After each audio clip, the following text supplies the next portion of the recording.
And John, I'm going to take you to a moment in my life where I don't know whether I've ever told you this, but you made me cry. You made me. Look, I didn't mean it. You narrated and hosted a TV show about Nostradamus. Oh yeah, I made remember you that. cry. Yes, Was because that bad? it was it was beautifully done. It was a great production, but it would have been 1980. Oh, it was early 80s or something Yes, like that. Yeah. and you told us that the world was going to end. Yeah, And yeah. I fell into my mum's lap and cried myself to sleep because I thought that was it. And I think the year came and went a couple of years later. Yeah, well, Nostradamus, he had a lot of bits of paper lying around all over the floor and he got them in the wrong order, I think, at some stage. It was how you interpreted it, wasn't it? Yeah, So when is the world going to end then? I probably... When's the election? July the 2nd, yeah.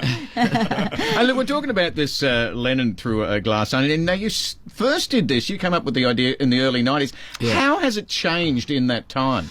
Well, it keeps evolving. We change little bits of the show. I mean, basically, once we started it, we had something that worked, and we didn't really change much. But we refined it. We changed the title to Lennon Through a Glass Onion for the purpose of going to the United States, and we changed a little bit of language. But sometimes we think, like right now, we're putting a whole new song into the show and a new bit of monologue just for these shows that we're starting with tonight at Twin Towns. We're doing an extra little bit that we haven't done before, so it's all new for us. We're doing Cold Turkey.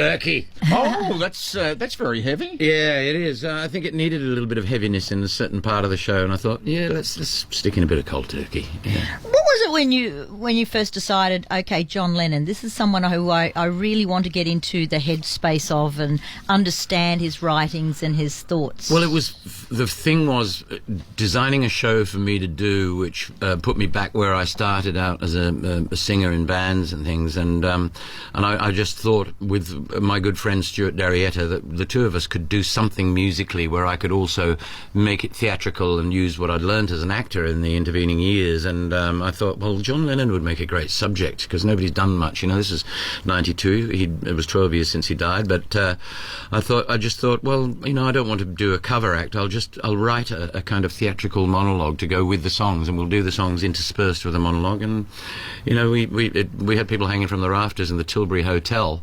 85 people crammed into a room in a pub, and it just went on from there. Of course, you've done it in Australia, in England, in America, other places around the world. Do people in different places of the world react differently? They do.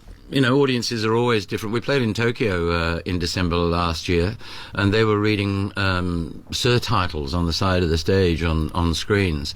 So they never really looked at me, and they never made a sound in reaction, but they had to concentrate on this translation. And afterwards, they were all absolutely loving it in America, but they were silent throughout the whole show.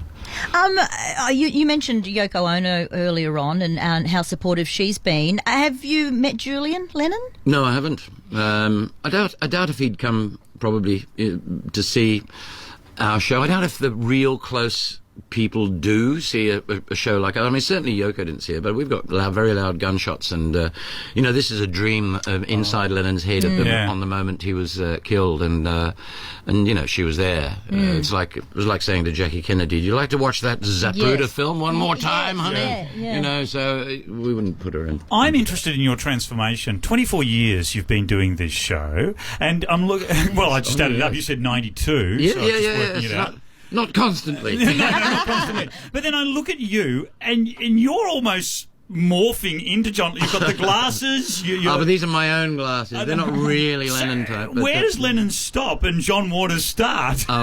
He begins when I walk on stage and ends when I walk off. Actually, you're doing well because he passed away at 40. Yes, I know. I don't know how old you are, but you're looking good. 67. He's 67. Wow. John, I don't know how you find the time, because we are still fortunate enough to see you in so many Australian dramas, and you're doing on Rake last night. On Rake last night, and All Saints, and you're forever on TV. How in the world do you fit all of this in? Look, it seems like I'm forever on TV, forever working, but there's sometimes a long time between drinks. These things go to air at certain times, and but I just keep. I keep working in what I've been doing all my life, and I'm always ready for the next gig. gig. Know what it is? I don't. Well, this is what. There's a song in just a minute. We'll establish that. I can tell you your next gig is tonight, as a matter of fact, at Twin Town Services Club on the Gold Coast, of course. Yes. But if you just want to hang around Brisbane, tomorrow night, Eaton's Hill Hotel. So you're playing both of those? Yes, looking forward to that. Eaton's Hill we haven't been to before. Twin Town's a great venue for us, and looking forward to the new one as well.